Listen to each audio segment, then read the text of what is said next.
Hello everybody, this is Dr. Roopen Patel with Carolina Asthma and Allergy Center, here to give you a summer allergy update. So as everybody is seeing, it's a hot, humid summer that we typically experience here in the Charlotte area, and the predominant allergens that we're seeing right now are mostly pollen as well as the molds. In terms of the pollen, we're still seeing some tree, grass pollen. We're going to start seeing some weed pollen here too. And make sure, everybody with pollen allergy, we want to monitor those counts. You can check out our website to see what the counts are on any given day. In addition, make sure you keep the windows closed, use air conditioning. Especially if you like to be outside, make sure you take those showers at the end of the day before you go to bed at night so you're not breathing that pollen in all night long. These are just simple tips that'll help to keep your symptoms minimized. Of course, we can always use our over-the-counter medications. There's a lot of medicines available, including antihistamines and nasal sprays.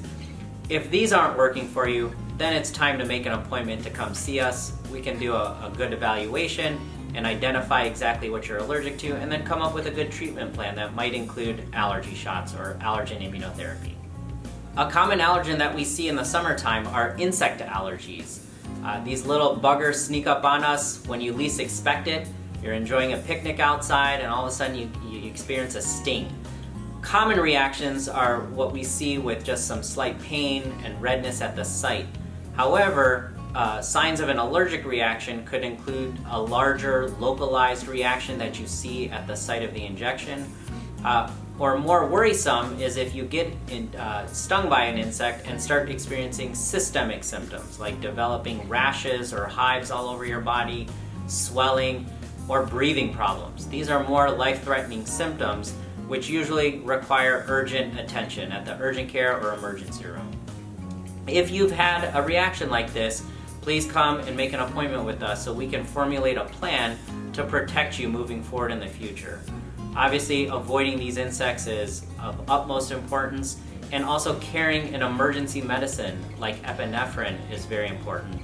We can also customize a plan using venom immunotherapy in order to desensitize you to these insect stings so you can get back out there and enjoy the summer weather. We want to let our patients know there's some unique things going on this summer after experiencing this pandemic year.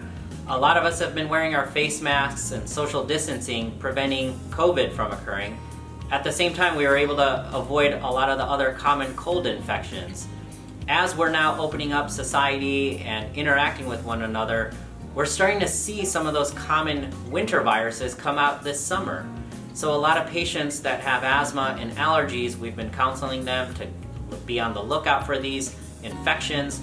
One of the things that we always tell patients is to try to differentiate your infections from allergies. How can we do that? Well, three main things. Fevers typically only occur with infections and not with allergies. Secondly, a lot of times patients will experience symptoms that will only last for about a week, which is usually consistent with an infection, versus allergies will persist as long as you're exposed to those allergens.